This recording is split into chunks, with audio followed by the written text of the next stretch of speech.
ઓહ વાવ, નવી ગાડી. તો જય શ્રી કૃષ્ણ બધાને.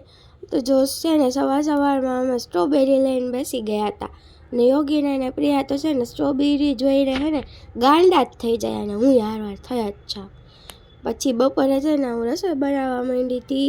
બપોરની રસોઈમાં છે ને બનાવી નાખ્યા હતા ફટાફટ દાળ ને ભાત, અને પછી દાળ વઘારા નાખી અને પછી અમે બેસી ગયા જમવા. તો જો હવે છે ને પ્રિયા છે ને નવી ગાડીને ચાંદલા કરવા જાય છે. તમને તો એવું જ લાગતું હશે કે આ ગાડી તો જાણે અમારી છે. અમારી નથી બાપા. આ જો ઓરેન્જ ટી શર્ટ પહેર્યું અને આ ઓરેન્જ કલરની કુર્તી પહેરી ને એમની ગાડી છે જયદીપભાઈની. અમે નથી લીધી કાંઈ. આ તો એ છે ને પ્રિયા પાસે ચાંદલા કરાવવા આવ્યા હતા ને એમનો છોકરો છે, પછી એમણે ચાંદલા કરી દીધા, ચોખા લગાવી દીધા અને પછી છે ને એ બધાને ચાંદલા કરી અને મોઢું મીઠું કરાવતા હતા. તો યોગી કે હું બાકી રહી ગયો, તો પછી એની પાસે ચાંદલા કરાવડાવ્યા. લે ભાઈ તુંય કરી દે બસ, બાકી રહી ગયો હોય તો.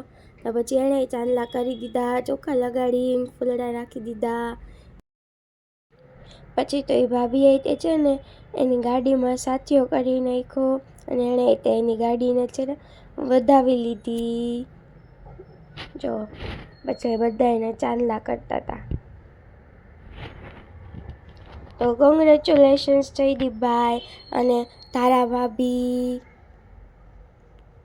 બધા જો પાર્ટીની વાટે બેઠા હતા, કાંઈ આપી જ નહીં. પછી અમે પહોંચી ગયા ઘરે અને સંકેલી લીધા કપડાં.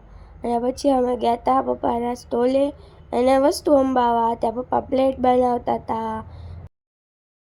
પછી જો આ ઢોસાના કારીગર છે ને લસણને એવું સાફ કરતા હતા અને આ છરાની ધાર કાઢતા હતા. અને પછી એનો ઓર્ડર આવ્યો તો એ ઢોસો બનાવતો હતો. મેં એનો વિડીયો ઉતારી લીધો કે મને વિડીયોમાં લઈ લો. પછી અમે પહોંચી ગયા માર્કેટ, સબ્જી માર્કેટ, અને અમે પછી લઈ લીધા બટેટા અને પછી પાછા સ્ટોલે આવ્યા હતા. પછી અમે બધા બેઠા હતા અને વાતું કરતા હતા. અને પછી બધા ને બટેટા ભૂંગળા ખાવા હતા એટલે અમે બનાવી નાખ્યા.